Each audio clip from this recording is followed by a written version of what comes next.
So, welcome back to 3rd Age Reforged and to another battle replay, and actually today we have a custom scenario that was sent to me and made by Eclipse 2500, I believe it was definitely sent to me by Eclipse. I don't know if he made it, I'm going to assume he did, but if he didn't, do feel free to correct me.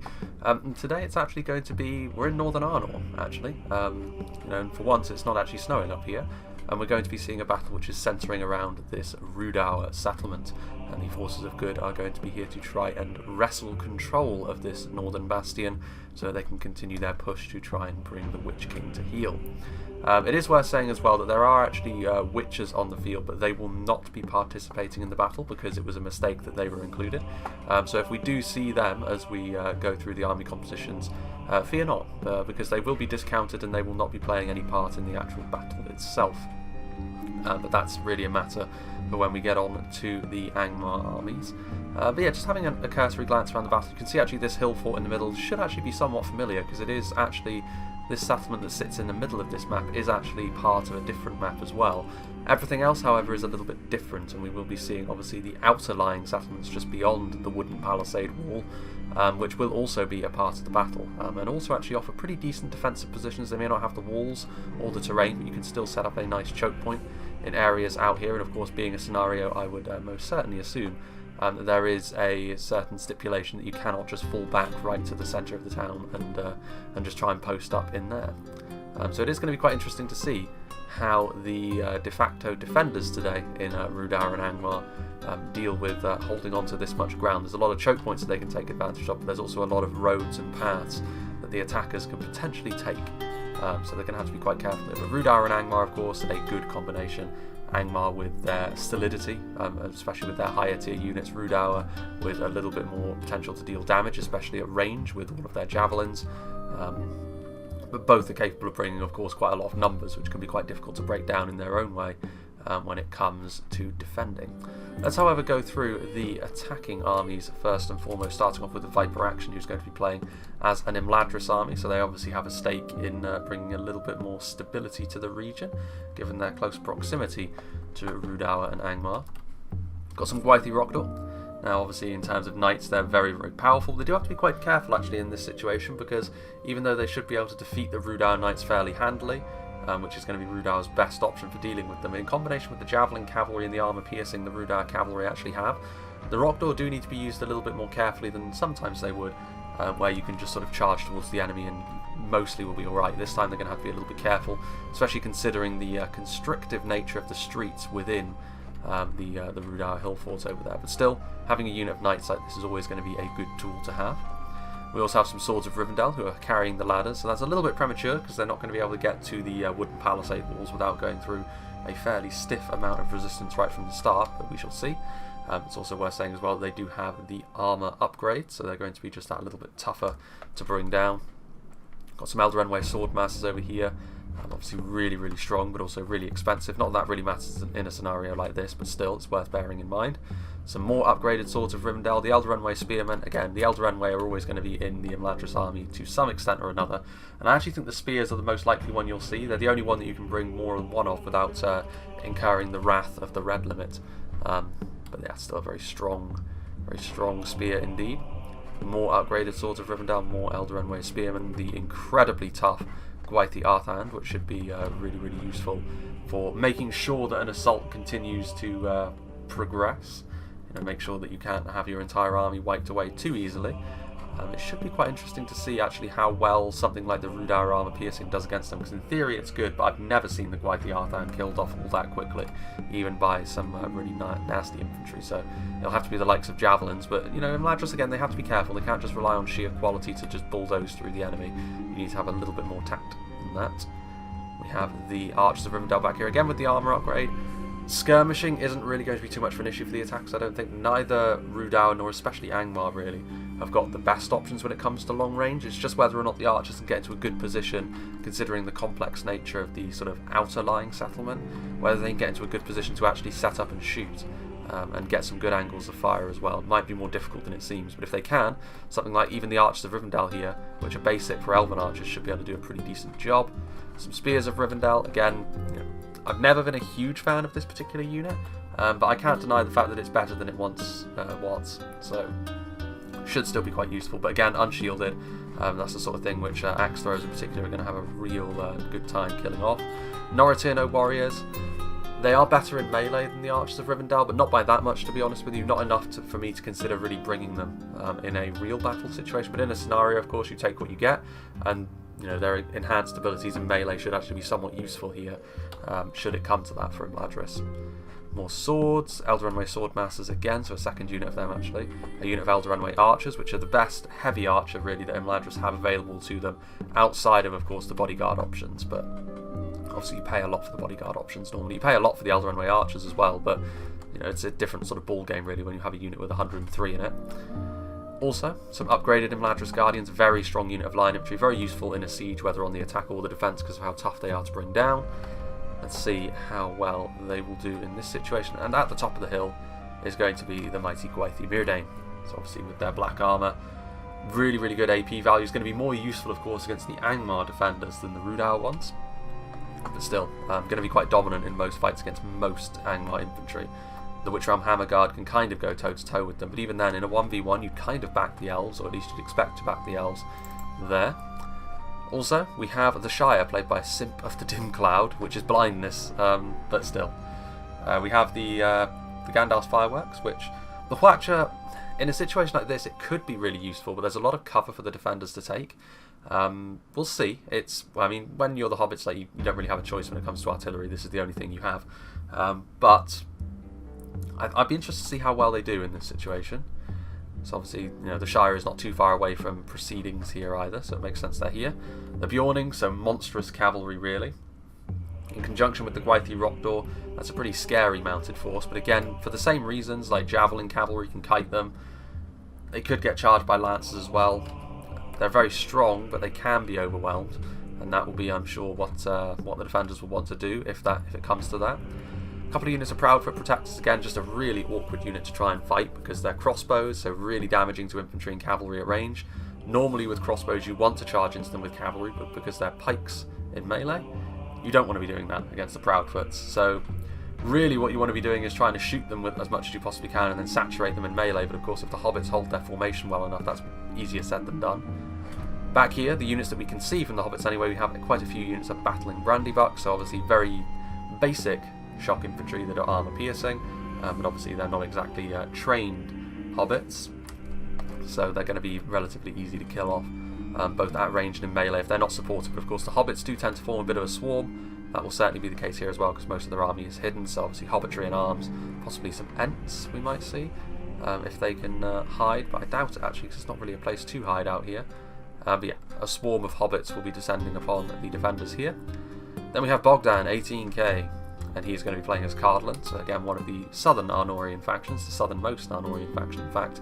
The Greenway units should be quite useful here because they're numerous and they're efficient. The Greenway Garrison Footmen especially, because obviously pikes, they can really punch above their weight as long as it's pure melee. If they're skirmished it can be a problem, which is obviously going to be very bad in the case of axe throwers. Angmar have access to an axe thrower as well as of course Rhudaur, so that's something to watch out for. Another unit of them in behind. These Minhiriath Men-at-Arms, so just the standard Men-at-Arms unit for the Western Kingdoms, obviously just to tie your front lines together. Should be quite useful. The Greenway Garrison Footmen pushing up the Ram, which is an interesting choice. Just then behind we've got some Minhiriath Men-at-Arms, a lot of Minhiriath Men-at-Arms actually. They won't do too well against the armour piercing that Rhudaur have available to them, but if they can engage against similar kinds of units, they should do okay for themselves. And there's enough of them here that they can blanket their lines with them reasonably well. Another unit of pikes, again pushing up the ladder. We have some upgraded Men-at-Arms Roman Gatekeepers, 2 units of them. Like, this is, again, really, really difficult to get rid of. For the same reasons, actually, as the Proudfoot Protectors. They're halberdiers in melee, so they don't have quite the same impact as pikes do against stuff like mounted units, I've noticed. And also, obviously, pikes can be just a little bit more difficult to engage with in close quarters. But the halberds will do more damage, and out of formation, which these units often are, they are actually better. And obviously, in conjunction with the heavy armour, it's always going to be quite useful. A few units of Mercenary Guildsmen, armour piercing. They're a little bit less rigid than the Minhiriath Men-at-Arms, but you know the armour piercing is nice. Again, more useful against the Angmar defenders that will be than the Rhudaur ones. Also, some Greenway Garrison Archers for skirmishing purposes. Very basic archer this, but to add to the elves, and presumably the hobbits have got quite a few hidden archers in there as well. That should be just fine, and obviously everything tied together quite nicely by the Hearthguard of Amon Sul. And over here, some Tharbad Warhammers and a Trebuchet. So Tharbad Warhammers very similar to something like the Gwaithir Myrdain we've already seen. And the Trebuchet, which, yeah, I mean, this is a good map for a Trebuchet, I'd say. Accurate, not a lot of ammo, so you do have to use your ammo wisely, but we shall see. And then finally, I'd imagine Arthedain, and I'm right, Eclipse 2500 himself is going to be playing as Arthedain today. Some upgraded Arthedain marksmen and pikes, pretty standard fare. Lots of Dunedain peacekeepers, so the Northern Dunedain out here in force, which again makes sense thematically. We've got some Fornost Arraign defenders, which actually are a unit which are only available in scenarios now. I think they've been removed from the Arnor core roster, Arthedain core roster, I believe, because that unit model is the fully upgraded Avendim Spearman now. But there, here, Fornost Arraign defenders, we have some dismounted Fornost Arraign knights, a couple of units of them. Some fully upgraded Arthedain men-at-arms at the top of the hill. We have some Anuminas Gate Guards, more pikes, a lot more pikes that are all upgraded, and tying everything together, a unit of dismounted knights of Anuminas. Now, for the defenders, starting off with Inarius, who's playing as one of the Rhudaur armies. So Rhudaur marksmen, I will say that Rhudaur are probably more capable actually than Angmar of engaging in a skirmish fight, because they have a few more options. They're not really going to win, but they are going to make it a little bit more awkward for the attackers to use their own skirmishes to good effect. Their own long-range skirmishes, I should say, they're bowmen. Rhudaur marksmen are one of the good ways you can do this, because they have so much ammunition that unless you kill off the entire unit, they're probably going to be firing throughout the entire battle, so that can be a bit of a thorn in your side, unless of course you can rout them off. Making up the front line, we have the upgraded Rhudaur clansmen, which actually make a pretty decent front line, like, especially with the armour upgrade, which makes up for their low armour values. Big shields. Again, they're pretty damaging for spears as well. Like, they're obviously not going to set the world on fire with how much damage they do, but among their peers, they're actually not too bad at dealing damage. And combined with spears' more defensive attributes, that makes them pretty decent. Franodyne pikemen are here. Obviously, again, I really do rate the Franodyne pikemen. They always seem to perform really, really well. And also those shields mean that they are a little bit less vulnerable to the standard pike counter of archers. Rhudaur swordsmen. Again, in comparison to the men-at-arms from the other Arnorian factions, the Minhiriath and the Arthedain men-at-arms, especially the Arthedain men-at-arms with their fully upgraded armour, individually they're going to be much less resilient, but there are more of them. That is the trade-off that you do make. And they're just a standard, sort of really reliable unit for Rhudaur, to be honest. They're not going to win you the battle, but they will make sure that your front line holds resolutely enough. Franodyne pikemen are here. The rest of his army is a little bit further back. I believe he's got some units in behind here, some Witchrailmen slavers and some Rhudaur swordsmen taking cover behind the buildings. He's got some Essenmoors troll hunters, some Coldfell maidens and Franodyne nobles, the classic Rhudaur cavalry lineup of the pretty hard-hitting, armour-piercing in melee knights, riding with some javelin cavalry support. Pretty nice combination. Franodyne berserkers and a catapult look like they're going to retreat into the settlement immediately. Some black walls are back in the trees over here with some more Coldfell maidens and some more black walls.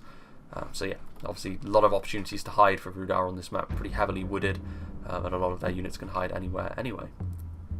Meanwhile, in the middle, we have Lango, who's going to be playing as Angmar, so fully upgraded, well I say upgraded Guardians of Cardoon, fully upgraded, they only have one upgrade anyway. Upgraded Witchrailm pikemen, so you can already see the more heavy-duty nature of the Angmar front line. They do have some lighter armoured stuff like these Angmar halberds, obviously, wearing just sort of scraps and furs. But even so, phalanx unit, armour-piercing, Witchrailm blackguard at the centre of things. Again, there's a more robust nature to the Angmar front line than Rhudaur, but they do have fewer ways of dealing damage quickly, I would say. So again, that is the another trade-off you make. The Blackwatch Legion, when used defensively, they can either completely negate any mass pushes that come your way, or you can counter-push into the enemy, which is pretty neat. I've seen that work to good effect in the past. We'll see if it comes true here as well. Some Witchrailm Inquisitors and some Trolls of Gundabad and Angmar. So again, a really nasty potential for dealing damage there for the Trolls, but they do need to be supported, otherwise they will fall away pretty quickly. And he's got some Hammer Guard and some Guardians of Cardoon further back in the settlement. And I think he makes up the defenders here in the middle as well. Indeed he does. Some Scourge Raiders, lots of Scourge Raiders in fact, and some Guardians of Cardoon. So actually all of his elite units are on the front, and what he's got in the town centre is sort of some more basic units perhaps. The reinforcing army that is in behind the settlement will be the one that comes to his aid later on, I would imagine. Then we have WK playing as another Rhudaur force, Rhudaur marksmen.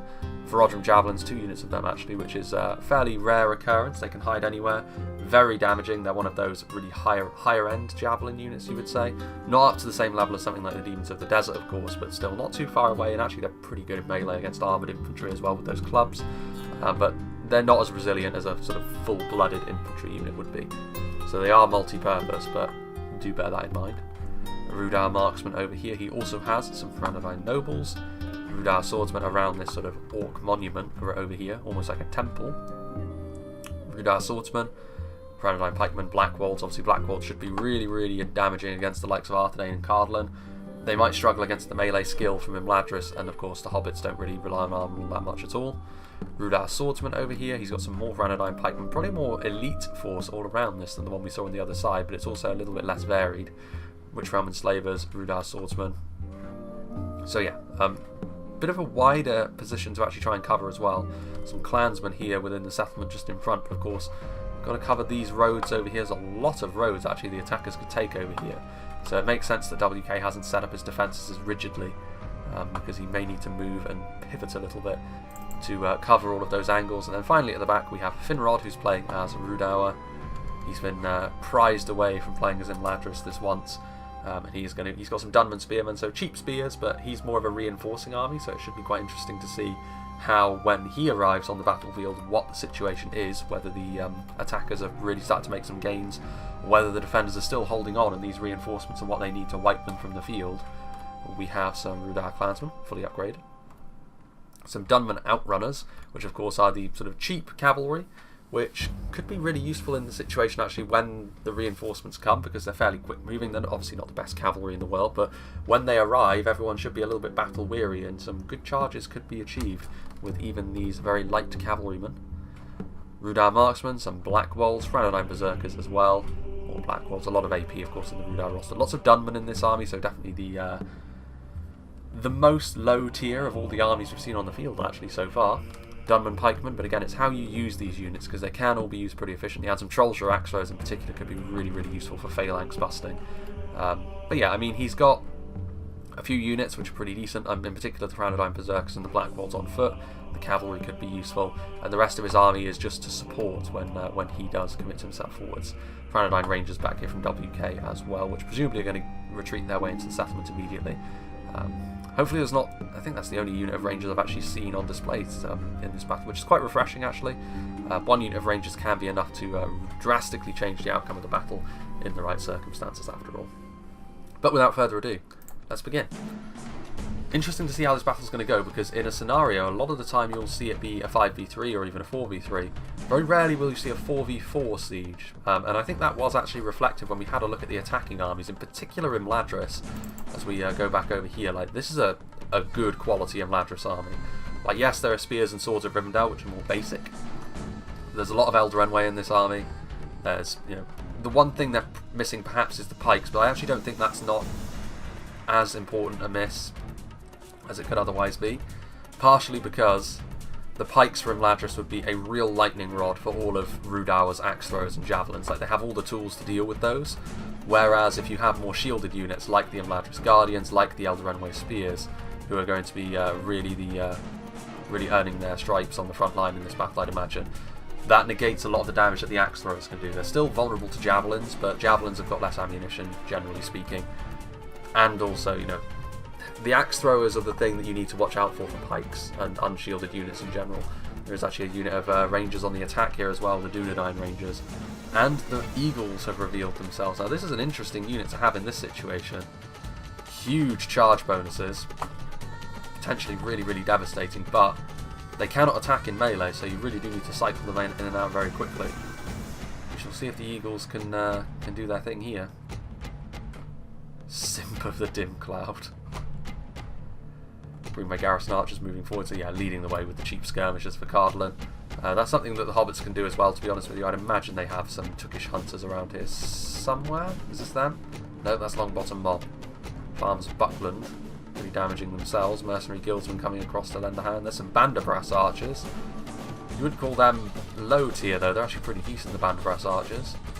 It'll be interesting to see how the Gandalf's fireworks perform as well. I mean, WK is moving out front and centre, which I wouldn't actually recommend here, because he does run the real risk here of getting some damage done to him. Meanwhile, over here, the Dunman outrunners coming forwards to engage with the Dunedain Mounted Company. Man, that was a quick battle, wasn't it? Those Dunedain Mounted Company being sent packing pretty hard there by Inarius. The Dunman outrunners from Finrod moving forward immediately, so actually the reinforcing army is allowed to move forward right away. and he is going to try and engage over here. It is actually quite surprising to me that Arthedain are the ones that move forward most quickly and most aggressively.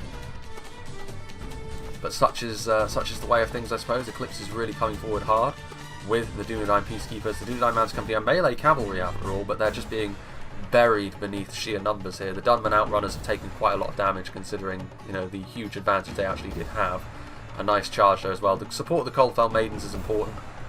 But yeah, that's a nice charge as well, getting into the Arthedain Marksmen, trying to deal with some of these numbers they have in their skirmishers. That will definitely help with their own chances in the skirmish fight.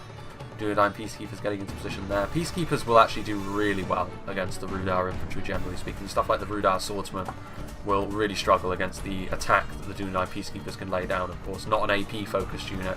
Base damage is the name of the game, which should be really good for mowing their way through the more numerous and lower end units that Rhudaur will inevitably have. And even the armour upgrade from the Rhudaur clansmen won't make them fare all that much better against them, to be honest with you. But certainly a unit which has less men in the unit, and they are actually getting sandwiched here by continuous charges. They've managed to get the pike, well, Eclipse has managed to get his pikes on the front line now, but definitely a very bloody fight over here. I mean, the Rhudaur cavalry has definitely been put through the mill a bit as well, but I think they're probably going to be pretty pleased with things. They've managed to do some good damage. You can see over here that some Rhudaur swordsmen have taken a lot of losses as well, which bears all the hallmarks of ranged fire. Tram Inquisitors are forward as well, Etenwar's Troll Hunters, but yeah, damage has been done to Rhudaur, probably about even so far, I'd say. Neither side is really, you know, they've not really overwhelmingly won one way or the other, so that will continue as it will. Meanwhile, whatever happened to the Gandalf's fireworks? They're not actually firing at this point. I mean, they won't really get that much better of an opportunity to fire. I mean, the Trebuchet's firing away there, trying to do some damage, but hitting nothing really but the Hillmen's buildings. So, Finrod moving forward with some of his units. Lango is here, so yeah, they're definitely... I like the fact that they're defending the frontal settlement here. I like that. It will force the attackers into trying to find ways in and around, and I think key to that will be the Imladris force. As they swing out wide, they will have to deal with WK's units on a more open field, which should actually suit Imladris maybe a little bit more, especially with the support of the Great Eagles. But we shall see. For now, this battle over here is still the one that is ongoing. Rhudaur clansmen, a little bit of a fractured line there. Dunedain Peacekeepers moving in. Can we go through here? I suppose they could. But yeah, Inarius the one under pressure here from Eclipse as he moves forward with a lot of high quality units. I mean, not only the Dunedain Peacekeepers, but everything I said about them also applies to the dismounted Fornoster Rain Knights. They'll be very good against the vast majority of the Rhudaur infantry that they have. Rhudaur's saving grace could and should be the abilities of their javelins and axe throwers in this situation. But for the most part, you can see now the frontline engagement is on. Dunedain Peacekeepers charging in to the Rhudaur line as they move forward and close up with their spears. But Rhudaur clansmen, I mean, they're good for what they are, especially with the armour upgrade, but here they're facing off against a lot of units which are just outright better than them. The Peacekeepers, the Fornoster Raid Knights, pike support coming forward as well. Even the fully upgraded Arthedain Man-at-Arms are going to be, you know, pretty good in this fight against the Rhudaur clansmen. In come the Arthedain pikes, definitely needed to shore this line up if it wants to survive for any length of time. You can see over here the Arthedain marksmen are threatening to come this way as well. Etenwar's Troll Hunters just waiting, biding their time as Fornoster Rain defenders and pikes hold over here, presumably to prevent cavalry from coming this way, which is wise, I would suggest. But yes, the first engagements here, yeah, these Rhudaur clansmen are going to badly need support because this is a big push and this line could crumble. Inarius can't afford to be too miserly with the reinforcements he sends in here, and he's going to do so now. A couple of units of Rhudaur swordsmen, so over 400 men are going to come forward again. Maybe not of the level of quality that can stop Arthedain in the long run, but it will stop this front line from just crumbling and falling apart at the seams too quickly. And it will give some more time for these Rhudaur marksmen to get some enfilading fire along that line. Meanwhile, there are some Coldfell Maidens in behind the line as well. These Arthedain Man-at-Arms taking a little bit of damage. I mean, a rear charge here, it's honestly not the worst thing. I mean, they will, of course, rout pretty quickly with the concentration of pikes that are included in that front line, but it will get some damage done. It's an uphill charge. They're pretty tame in the end. A lot of them actually did break off, but I mean, it's better than nothing. They could go after the Dunedain Troll Slayers as well. I mean, the Troll Slayer is definitely one of those units from Arthedain that you always need to be on the lookout for. Very dangerous in melee and at range. Meanwhile, over here, Blackwatch Legion preparing themselves for the Cardolan onslaught as well. So the Arnorians, the ones that so far taking point. The first one's in. Nice to have the Blackwatch Legion on the front line as well, because they make a perfect screen for pikes, because they have a huge shield value, being a great shield infantry unit. It's one of the things that oftentimes doesn't get talked about. Obviously, their mass is the main thing that, you know, the main event for units such as that. But their huge shield value does mean that archers really have a tough time dealing any sort of damage to them. Meanwhile, WK trying to coax Imladris forwards into... That's a pretty nasty ambush, to be fair. 3 units of Blackwalls. I mean, they are a Berserker class unit, so lots of damage. While those hit points are up as well, they will be able to, you know, keep themselves alive. As soon as they're gone, of course, they're in real trouble against Imladris, and it's a risk as well, because if these units are uncovered by archers, they're going to start shooting them. They could get charged by the Great Eagles as well, which very few units are going to look all that healthy after a charge from the Eagles, but so far it's a risk. But will it be one that pays off? There's some enslavers up on that hill. Arthedain nobles moving forward.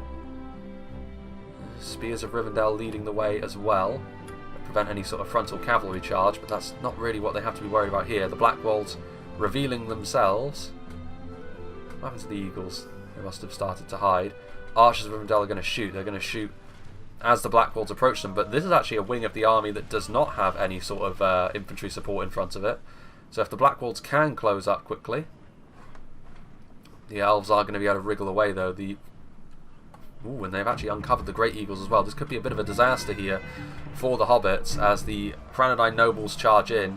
They're not going to be able to get their charge off, which is the only manner of attack the Great Eagles have. Between the Arthedain nobles and the Blackwalls, that's some good damage. A couple of the Eagles do fall, and they're going to, you know, be forced into a retreat here. On the front line, it's going to go far, far better for the elves, because over here they were much more prepared to deal with some sort of counter-attack. The Blackwalls not going to do all that well against a combined arms front line of swords and spears of Rivendell. A phalanx, you know, good damage in close quarters, but a counter-attack from Rhudaur, so the ambush has been sprung, and they have actually got in behind enemy lines. They're not actually all that well prepared to deal with this Imladris, and the Blackwalls are going to be able to chase away all these skirmishers, including the mighty Gwythi Rhudaur, which is somewhat surprising. They didn't have the room to get up to a charge speed, I suppose. But they're going to be able to get into some of these archers who are firing into the Rhudaur army as it counter-attacks forward.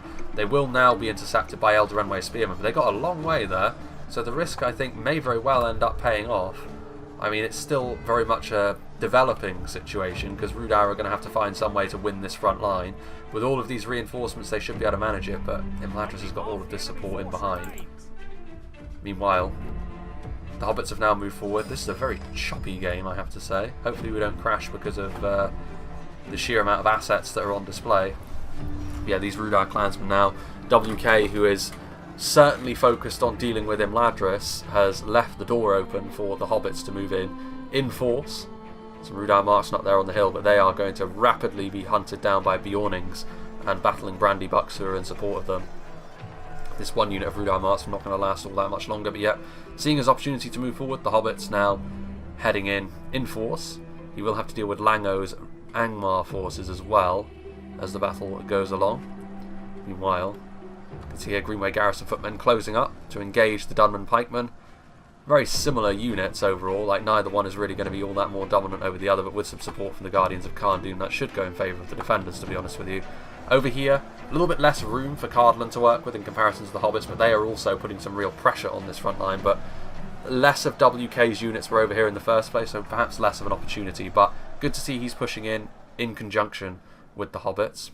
Meanwhile, over here, oof, again, a bit of a choppy frame rate, but you can see over here that Arthedain, it's been bloody over here for both sides, but with the support of those Trollshaw axe throwers, Ettenmoor's troll hunters, like this is where Rhudaur are at their best. In terms of melee quality, Arthedain had all the advantages, but they moved in and they weren't able to smash that defence to pieces as quickly as they needed to, really. And as a result, the Rhudaur support managed to get into position, and now the Arthedain lines are looking very thin on the ground. He's done a lot of damage to Inarius' infantry as well, I should say.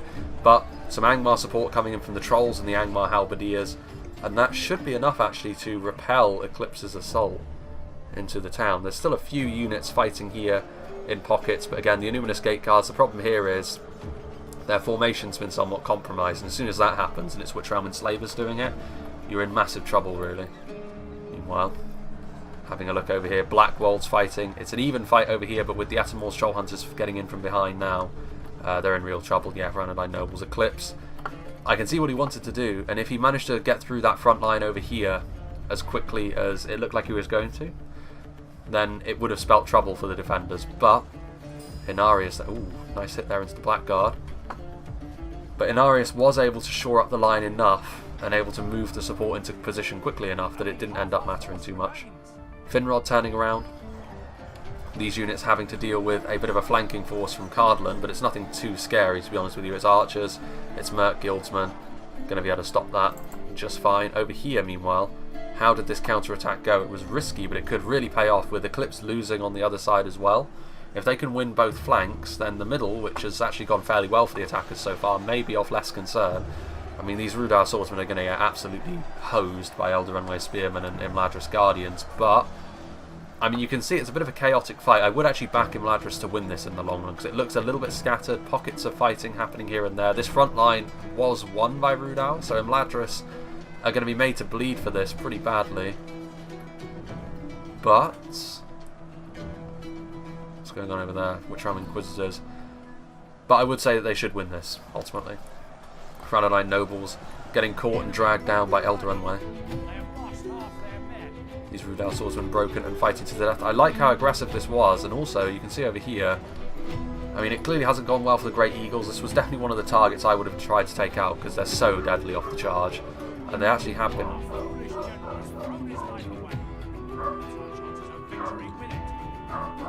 Pulled down by the Reforged Javelins. Reforged Javelins over here. Also getting engaged by the Elder Runway Swordmasters.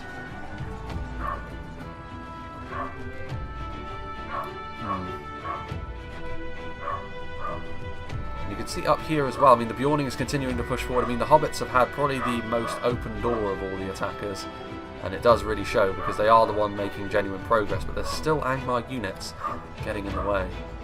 See over there as well, the battling Brandybucks getting into the... Ooh. Slaying the Arthedain General. Being run through with a trident doesn't seem like it would be all that comfortable now, does it? Battling Brandybucks, however, yeah, I mean, Angmar are going to have to fall back over here, and this was one of the things, looking at the settlement, I did feel like the defenders would not be able to cover every angle, and I feel as though I've been somewhat justified in that, because I do think the Hobbits have got a good opportunity here to wriggle around and start attacking from the sides. Cardolan as well, making some progress with the Tharbad Warhammers on the front line. These Guardians of Khan Doom don't stand a chance. Massive AP damage from them. Blackwatch Legion are also back there. But, I mean, it is going to be down to Cardolan, the Hobbits, and Imladris, I think, because as we have a look over here, yeah, they definitely managed to deal with the Arthedain assault from Eclipse, which is a big win for the defenders. I think they will ultimately end up losing on the Imladris side of things as well, but they'll do a decent amount of damage.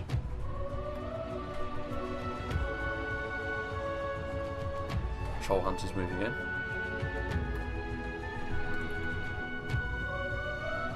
Angmar Halberds moving backwards, so yeah, they're definitely thinking about reorganising their defence here, the defenders. I don't think they're going to have such luxury over on this side. They have been forced back. I mean, the Imladris army is small now, or smaller than it was, but I would say that most of what they have left is high quality stuff, which is going to be important as they try to push deeper into the settlement. You can see there the Bjornings, the Hobbits getting in behind and trying to chase down some of these high value targets. WK trying to save some things from the sally forwards. I don't know if I could call that a success, really. As a result of pushing forward, they did some damage to Imladris, but they did still ultimately lose fairly heavily. And they also gave a lot of room for the Hobbits to get some of their units in behind their lines.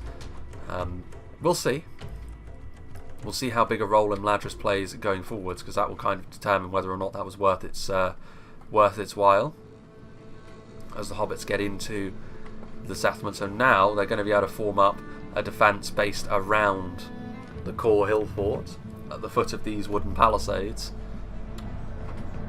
Charging in here, I mean, they do need to be a little bit careful. The Hobbitry in arms, they don't have very good morale, so the Witch Realm Inquisitors obviously a pretty scary unit when it comes thundering towards you, but you don't want to be losing your Witch Realm Inquisitors at the hands of Hobbitry in arms. If you can break them, fantastic. You're taking away a lot of the numbers that the attackers have.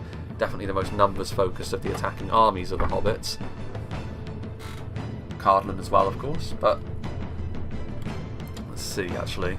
Over here, Thieves of Tharbad. One of the problems here is actually this is a really nice double phalanx. Angmar Halberds and Dunman Pikemen. So they're going to need something to break this down, I think. And I think ranged units might be the way to do this efficiently. You definitely don't want to be sending your Thieves of Tharbad in here, because obviously they're a fairly fragile unit. And if you can keep them at arm's length like pikes can do, then you're going to deal with them pretty efficiently, I think. Which is a bit of a shame to lose the Thieves in such a way, but they have also contributed to getting this far anyway. Meanwhile, this front line over here, which has been raging for quite some time, there are actually some Arthedain units in there as well. Minotaur, Roman Gatekeepers pushing in with their halberds. But once again, the sheer amount of cheap Dunman pikemen on the front line is making it so it's definitely not a smooth experience for the attackers to make any sort of gains further into the settlement. One problem that the attackers may have, of course, is the fact they can't really rely on Arthedain achieving anything over on this side now because of the loss that was sustained. Maritime Pikes coming over. Again, a bit of a counter-attack going on as well. I mean, Dunman Spearmen, and are there any Troll Shiraxos in here? Not really. I mean, I'd bet them in Hiriath Men-at-Arms to win. Well, maybe not, actually. There's not enough of them.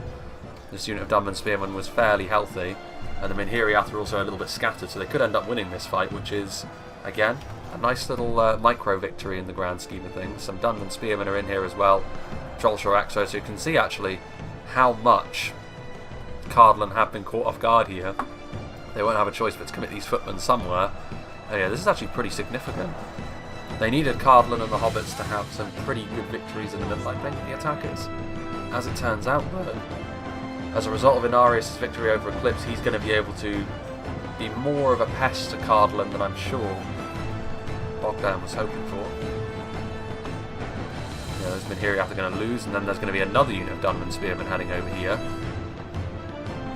More of an annoyance. Meanwhile, the Elves moving in. Elder Runway Archers going to start laying down some supporting fire. Battling Brandy Bucks moving in. So what are the Hobbits going to do? Are they going to move right on in? Maybe they have to, in a way.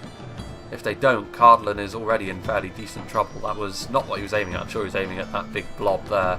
But the Hobbits, like, they're a little bit stretched for me. They moved in quickly, which is right, but they needed to wait for the rest of their army to catch up, because their initial units that are being sent in here are getting absolutely destroyed by Witch Realm Scourge Raiders. Oh, excuse me. Again, my allergies will never truly leave me alone at this time of year. Rhudaur March, we're going to try and get in position to support. I like the way the defenders have handled things so far, actually, in this battle. What have we here? And again, something like the Blackwatch Legion really holding things down on the front line with the Witch Realm Enslavers. Lower tier Rhudaur units around them just to shore things up. The Pikes in particular being really, really useful. Cardolan Berserkers, which are going to be so useful against armoured units. Yeah, they're in danger of losing that front line as well, actually, the attackers. Minotaur, Roman Gatekeepers shoring things up over here now. It's an even fight with a unit of that quality nearby, but yeah, they need to keep... That's the problem, that they need this unit of Pikes to hold its position over here, otherwise that cavalry is going to come around and it's going to win the fight for them. Minhiriath Men-at-Arms defeat seems certain. Just not enough of them to win that fight there. Attenmore's Troll Hunters still in position. Imladris, I think, need to be the ones to pick up the pace at this point. I think they are dragging their heels just a little bit. Like, they're... Even if they wanted to take their time after having a fairly brutal fight out on the plains with WK, their allies are sort of moving quickly and they need to catch up with them, otherwise Imladris is going to find themselves going 4v1 here in the late game. And that's not a fight they're going to win at all. Some Blackwolves getting onto the front line. Yeah, the Hobbits are getting torn limb from limb on the front by Angmar. There goes Cardolan's general. I would assume that is Arthedain finally going by the by.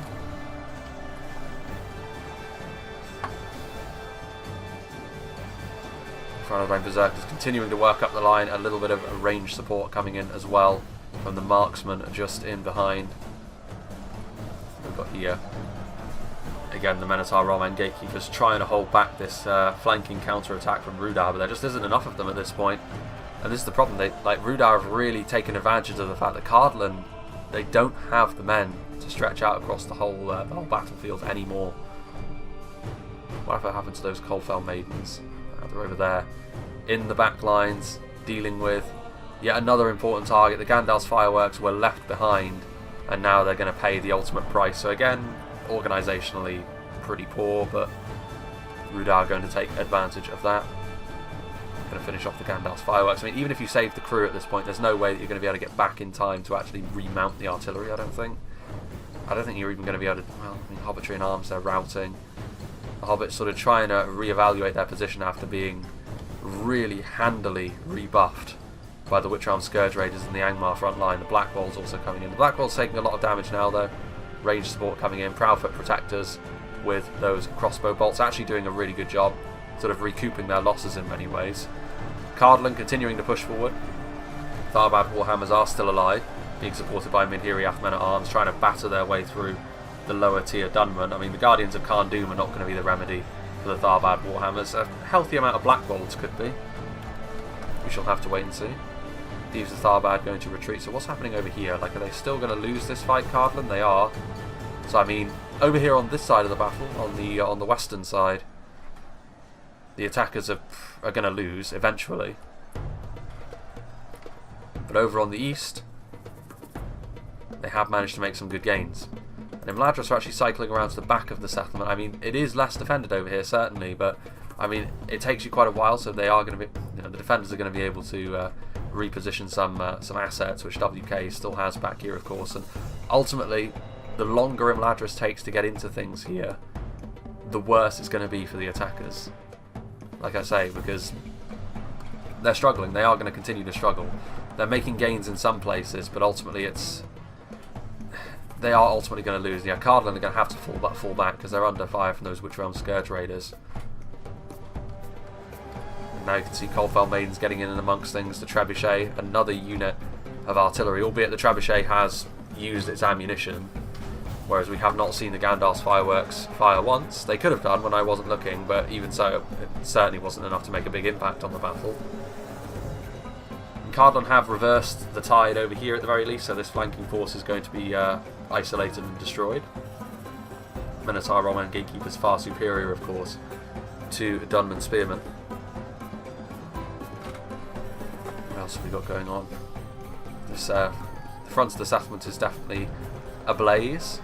There's just a lot of units they're going to have to try and mulch their way through here, the attackers. Cardolan, pretty depleted at this point. The Hobbits have been using their units to good effect, to be fair. Proudfoot Protectors out of ammunition, presumably, pulling out their pikes, closing up, and they're going to be able to fairly easily deal with something like Rhudaur Marksmen, unless they're mobbed. And, you know, over here on this side, facing off against the Hobbits, there actually isn't all that much in the way of decent quality units, which is something. Going to be able to turn around with more Rhudaur Swordsmen, try and swamp the line with Rhudaur Marksmen, but yeah, Proudfoot's Banderbrass Archers firing away. So, in spite of taking some pretty bad losses, having his nose bloodied, Simper's going to be able to fire in here, get some good kills. Will that be enough to give the attackers some more hope? We shall see. What have we got going on over here? Imladris trying to move in. Elder Runway Archers firing in. What are they going to go after? I mean, if I were the Elder Runway Archers, I would probably be going after the Scourge Raiders. They represent really two... Yeah, they are. They represent too dangerous a foe when you're trying to fight uphill here. So trying to thin them out with your archers is definitely the right way to go about things, I think. You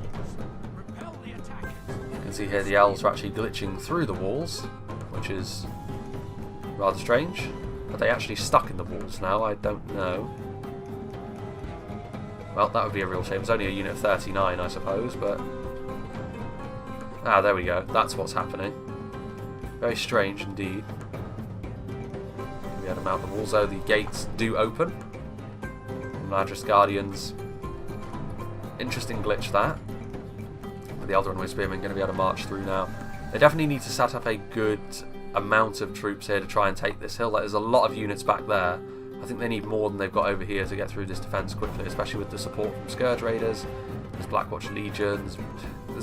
There's tough units over here, Foragem Javelins as well.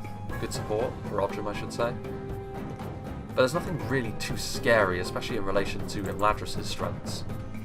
It's whether or not they want to commit or not. Blackwolds. There are the Witchrealm Scourge Raiders again, offering their support from the walls. They've been in obviously a really good position to do a lot of good damage. The big explosions of rotting meat throughout the field. Witchrealm Hammerguard are over there, so yeah, sort of reorganising themselves at this point. Rhudaur, so I think they are going to pull back to the central settlement now. They could probably defeat Cardolan outright if they continue to fight over here, but I think what their problem is going to be is that the hobbits are continuing to do a lot of damage to them from the side, and eventually that could end up costing them more than they're willing to sacrifice. So they are going to retreat with most of their things.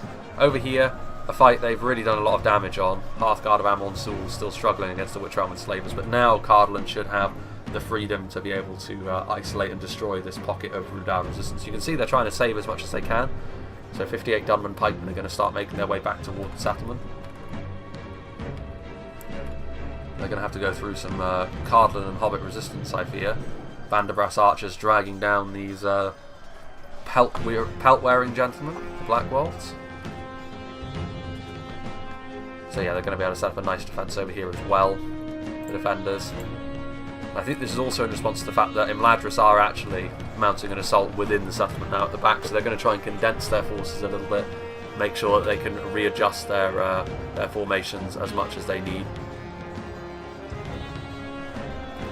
Rhudaur Swordsmen and Witchrealm Enslavers fighting on the front line, but the Eldarenway archers more than enough to defeat Rhudaur Swordsmen, but with a lot of support from the Blackwatch Legion and even some depleted Witchrealm Enslavers, that should probably be a bit different, to be honest with you. And that will be the case. Imladris are going to need some long-range support of some sort, I think. Or I say no warriors marching the other way now, interestingly enough. Unless Imladris' plan is to be a slower burning assault and try and allow the assault from the front to be the aggressive one, although I'm not sure how well that will go. I mean, these Arthedain pikemen are going to get bulldozed out the way pretty quickly between the Tharbad Warhammers, Proudfoot Protectors and other elements that are in there. Vanderbrass archers I can see pulling out those clubs, which are Scourge Raiders biding their time. I think the attackers have got themselves into a good position here in the late game, and I do not think the attackers are going to, the defenders I should say, have got themselves into a good position. I do not think the attackers are going to have the numbers here to capitalise on anything. They have quality throughout their army, but I just don't think they have the numbers at this point. I think they've taken prohibitive losses in the outer reaches of the settlement.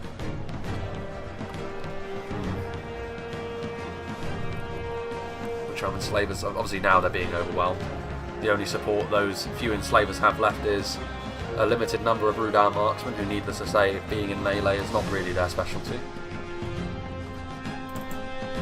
Let's see what is happening back here. What is the Elves plan? I mean, the Eldarenway archers are here, which I think is definitely the right call. Maybe going after the Foragem Javelins. I think they definitely need to be going after supporting units. If they're firing into the front line, I don't think that's going to net them too much. I mean, there's a lot of Blackwatch Legion in there. The catapult is menacingly getting into position now. They're going to try and kill the crew. They can try, but I don't think they'll be successful in time. What they can hope for, though, is that the catapult fires short through the backs of their own men, and that could actually end up being a real boon for the attackers. It's the right thing for Inarius to get his catapult into this position, though, because he's actually going after the archers by the looks of things. That might be the only unit the catapult's agreeing to fire at. The units close to their own men, sometimes the artillery doesn't play ball. Even if you don't really care about the friendly fire, it refuses sometimes. Such is the way of Medieval 2. Ooh, that's grisly. A little bit of friendly fire, but most of those casualties are going to be elves. Vibraction continuing to push forward. I mean, he can only really go all in at this point. Arthedain Berserkers, I mean, he's going to lose, but he could prove to be enough of a distraction to allow these forces from the front to make some gains, but somehow I kind of doubt it. Minotaur Roman Gatekeepers are actually going around the back, interestingly enough. So this is a fight that they're actually slowly starting to give up on. And I think, by the looks of things, the tone of this battle has been set. I think the defenders can afford to relax just a little bit. They're actually getting their catapult into arguably an even better position to shoot right through the lines. Obviously, without the catapult support, that does increase the danger of this front line actually losing quickly, because Imladris have got a lot of quality on the front line now. Blackwatch Legion alone are not going to be able to hold up for all that long, to be honest with you. They've got some support from Arthedain Berserkers, but Arthedain Berserkers don't have that much ammo. They could charge into melee and, of course, add to the solidity on that front line, but Swords of Rhudaur, Blackwatch Legion, what is going on here? They're trying to close up as close as they can to the enemy so that catapult and the axe throwers find it a little bit more difficult. The axe throwers out of ammo, there's not a lot of ammunition supply in them, of course, so the Arthedain Berserkers going to charge in, lend their aid in melee, as are the Reforged Javelins by the looks of things, which is going to make Imladris' job harder, but there's still an inevitability to their victory here unless the catapult can do some damage, which it's going to be able to do, of course. So Imladris dominant in melee in this fight, even with the more elite units from Rhudaur coming in, but that catapult support is going to turn the battle in the favour of the defenders here on the back edge of the settlement. There's also some Arthedain pikemen coming in with some Scourge Raiders, which should be enough to ensure their victory over here. They have, of course, been pulling units off this front line fight. They have enough over here that should be able to hold up to any sort of attack they mount. Long bottom mob, not going to be sufficient to defeat stuff like Hammer Guard. Arthedain pikemen, there's also, of course, the Attenmore's Troll Hunters in there.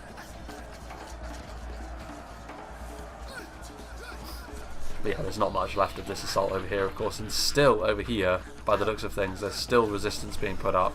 There is, like, these Witch Realm Enslavers have just been holding up these reinforcements for so long, and they needed every man available to be attacking the central hill fort at this point, and they've just been too scattered, too stretched, the attackers. Admittedly, with what they had left, they might not have been winning even regardless, but I don't know. Long bottom mob reloading, throwing their stones up onto the walls, but not really going to be able to do as much damage as they would want. In fact, they're probably taking more losses at the hands of the towers than vice versa. Catapults moving back. The damage from the catapults has been pretty substantial. The Blackwatch Legion have pushed forward. That's maybe not too advisable. Eldrainway Archers trying to do some supporting damage. There's Minotaur Gatekeepers over here, Dunedain Rangers, Noritino Warriors, and of course the Gwaithri Myrdain. But they've really put all their eggs into this basket now, the attackers, but I think it's more in desperation than because of any sort of strategic benefit. And it's looking like WK's counterattack to do that damage to Imladris was worthwhile, because they just haven't had the oomph to dislodge the defenders back here. I'd say a lot of that was down to the speed as well. That's not really Viper Action's fault, it was just how the deck was stacked. He just had too much distance to cover. He wasn't able to lightning strike the settlement as he really needed to. If the attackers would have more of an opportunity here. The trolls are ready. A couple of units there which could move in. They're going to struggle against these elven units, to be honest with you, but they will at least do damage before they fall, and of course the more damage they do here, the more inevitable the victory becomes. What have we here? Ettenmore's Troll Hunters. Some Troll Pikemen back here as well. Hammer Guard, yeah, like the attack has been almost completely thrown off. There's Long Bottom Mob out here. What's left of those Cardolan units going to make their way over? Some Hobbitry and arms. The counter-attack out of the settlement might go quite well actually for the attacks at this point. Wipe away all of the hobbits, or they could allow the towers to do a lot of the work for them.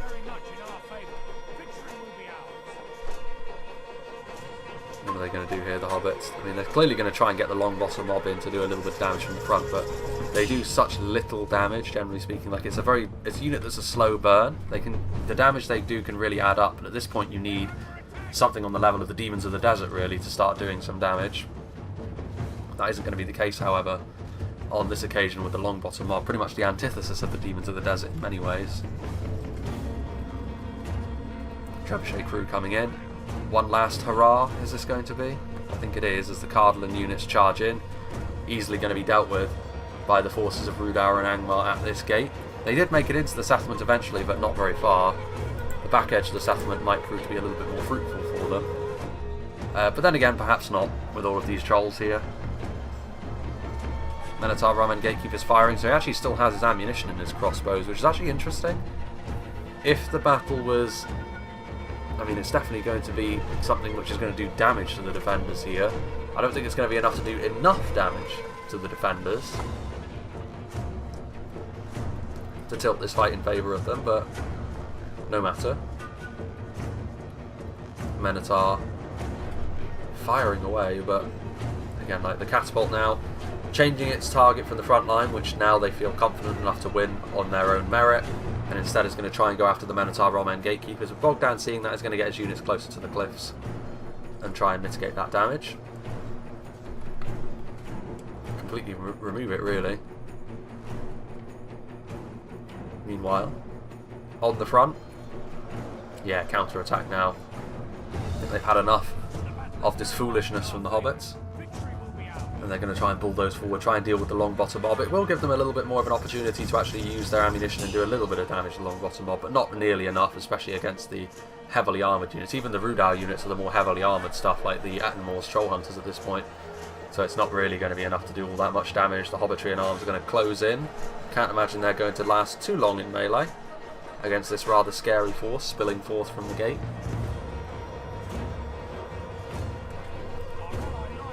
Well, there goes one of the Rhudaur generals. Let's see here.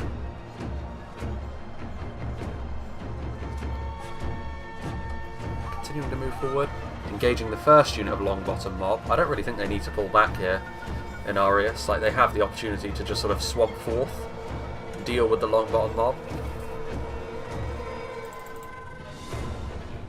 Meanwhile, this frontline fight has, ever since the catapult has affected it, has gone ever more poorly. Whatever happened to the Gwaithir Myrdain? Are they in there now? Nortuna Warriors? I'd assume they are. I would hope they are. Yeah, they are, I can see them, but they're sort of being swallowed whole. Like, the Blackguard are there, support from the Scourge Raiders, and really everything that the defenders have left they can sort of afford to send in over here now, to be honest with you, because it's where the danger lies. The Minotaur Ramen Gatekeepers are still a concern, perhaps. Over here, meanwhile, there's some outer lying Rhudaur swordsmen that were hidden, lying in wait for just such a target. The Dunedain Rangers actually could have been one of those units which could actually have turned the fight around. Rangers are that effective after all. But with some hidden units that WK still had left from his battle against Imladris that retreated into the woods, they re-emerged to pounce on the Dunedain Rangers from the Shire, and that is going to be enough to finish them off. And the last great hope of the attackers dies with them. Minotaur Ramen Gatekeepers still doing their best, and to be fair, they will be able to work up a pretty good kill count for themselves, but that's about all they're going to be able to do. Meanwhile, some units coming down here to help finish off the Longbottom mob. There's still some Hobbitry and arms a little bit further back in return from routing, I would assume. Scourge Raiders, who have been a really effective unit for Angmar in this fight. They're going to be able to cut down the Longbottom mob. They are, after all, pretty decent in melee, the Scourge Raiders, especially against targets like this.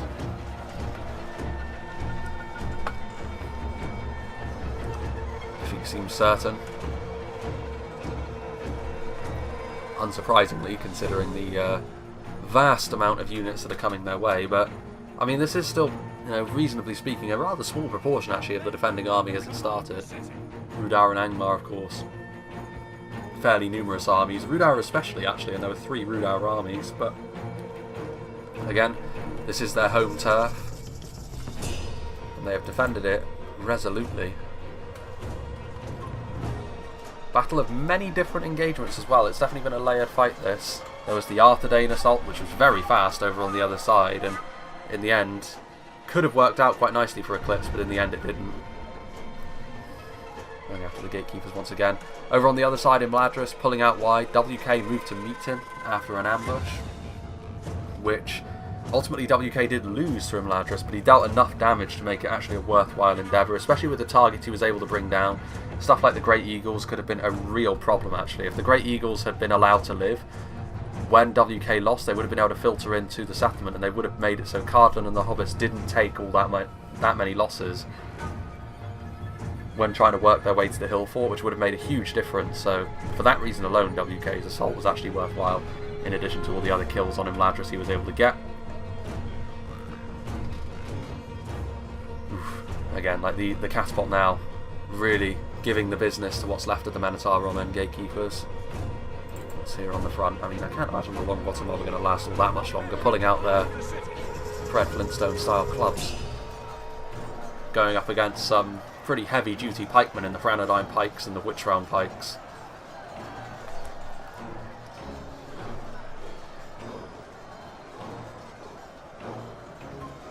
Our men no longer command the city. I find that somewhat hard to believe, but sure, announcer, sure. Longbottom Mob. Victory seems certain, only a fool could lose this battle. Again, that's a little bit strange.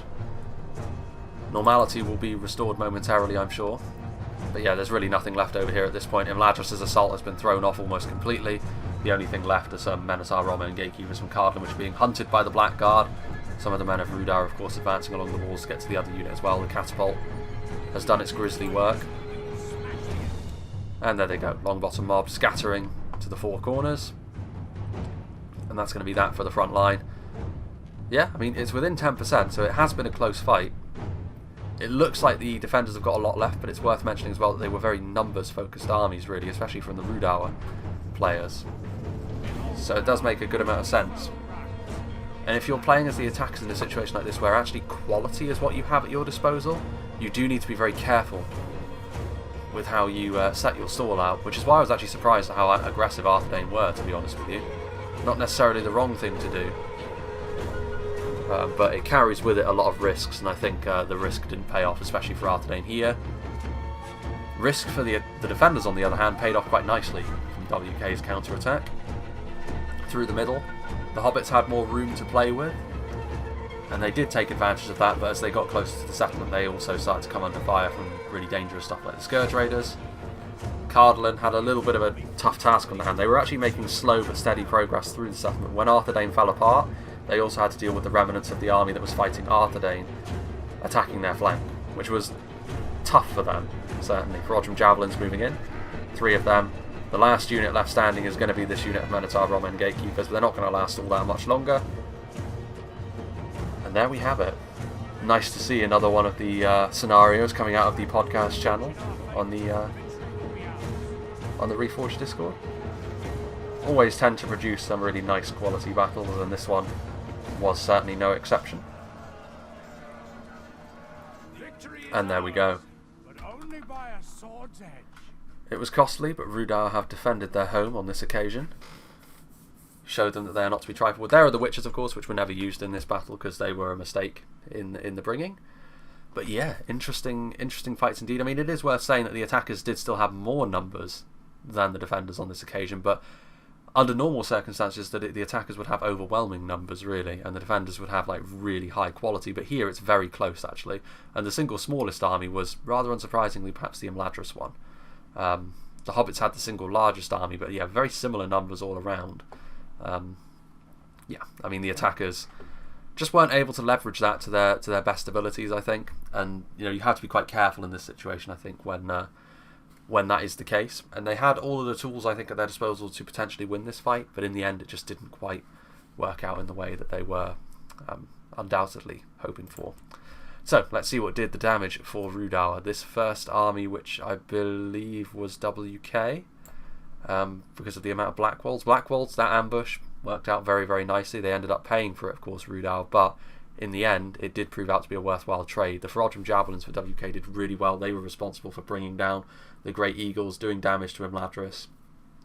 And when you get that many kills against Imladris-inspired units and Great Eagles, that shows how well they did. So definitely a big pillar in his success. The rest of his army decently as well, I have to say.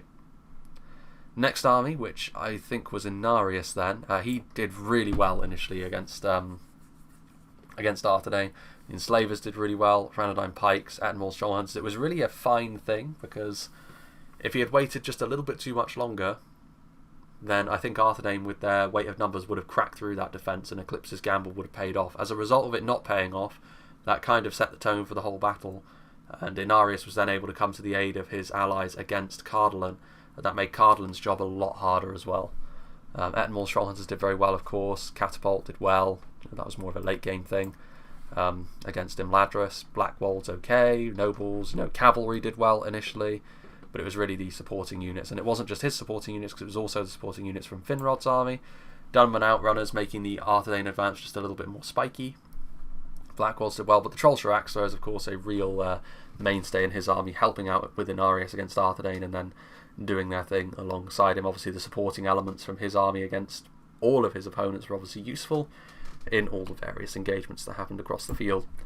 But yeah, that would be the takeaway from this fight really. If you do find yourself in a siege like this, where as the attackers you don't necessarily have the overwhelming numbers to be maybe a little bit less careful, like you can just afford to just sort of roll forwards if you have a really numbers heavy force. In this situation though, I think more care and attention was needed. Normally when it comes to being sort of outright really aggressive, I'm in favour of that, but that's because this kind of siege is not really as common. And I feel as though if Arthedain maybe had just been a little bit, take the foot off the gas just a little bit, I feel as though it could have resulted in a different battle. But we'll never know now. And I think ultimately that the fact that Arthedain was aggressive as they were actually did result in quite an interesting battle, as things happened across the battlefield that sort of reflected that aggression. And it really sort of made for a constantly... there wasn't a moment in this battle really where things were... Aside from the approach on the settlement itself, there wasn't really a moment in this battle where anything was dull and there wasn't a lull in proceedings, which is quite rare for a siege and a scenario like this, so that's quite nice.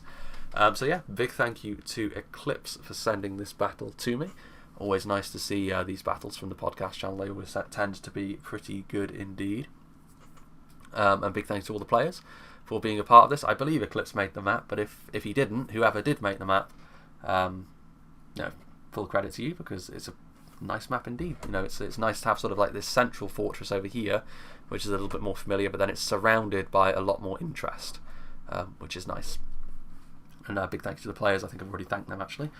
But yeah, I think with regards to what's coming next, I think we will be looking at another tier list, and then we'll be looking at doing another replay. Obviously, I'm always on the lookout for sort of more theme battles like this. Because again, I'm still fairly low on them. So if anyone has any of those that they want to give me, do feel free. But yeah, tier list I think will be coming next, and I think it will be the Mirkwood one. I believe I said it would be. So I think that will be what comes next. As far as sort of the bigger picture goes, again, I'm still in kind of a weird situation in that I don't really know how best to plan for the sort of... There's like the short term, which I know what I'm doing, I'm just going to carry on as I am. The mid-term is what I'm really not too sure about. I kind of know where things are going to be going in the long term, which I will sort of dip into a little bit more closer to the time when a channel update will become quite necessary to sort of determine how things are going to change. There is sort of a little bit of variability with that as well, I would say. In the sense that the exact specifics of what's going to be happening may be variable, but overall I think the effect it will have on the channel will be kind of set in stone. Not that it's a bad thing, I should say, before people get worried. I'm not sort of drastically scaling back on content in the long term, I don't believe. But there, again, it's the sort of thing which, because of the lockdown, my timeline for how things were going to evolve has been really thrown out of whack. And so I don't really know how to prepare for it, because I think, based on what has happened, I'm going to be at university. I was initially going to be leaving university in September. Based on what the lockdown has done, I think that has been pushed back to late January, start of February 2021, which does change things somewhat. It does mean that the channel essentially... what I was going to do and sort of scheduling and such has to change with that. Basically what it means is I carry on as I am for longer than I thought I was going to, which is kind of a double-edged sword, because it's kind of good in a way, because it means more content flows, But it's also bad because it means that I don't have, it doesn't light a fire under me to sort of really think about sort of restructuring my channel into something a little bit more sustainable, a little bit more easy to manage alongside other things, and I'll continue to plod along in the rather inefficient way that I do at the moment. But yeah, it's one of those things I think I'll go into a little bit more detail on a channel update on when it becomes a little bit more relevant, which I think things will be made a little bit more clear to me toward the end of June, maybe throughout July as well, where I really know what is going to happen. There is still the possibility that I do actually leave university in September, albeit that's kind of unlikely, I think, but it could still happen. But I can't really plan for that without knowing that it's a certainty, if you know what I mean. But yeah, regardless, it's the sort of thing that can be gone through in a channel update, I think. But yeah, I hope you enjoyed this, and I hope you'll join me for whatever is next.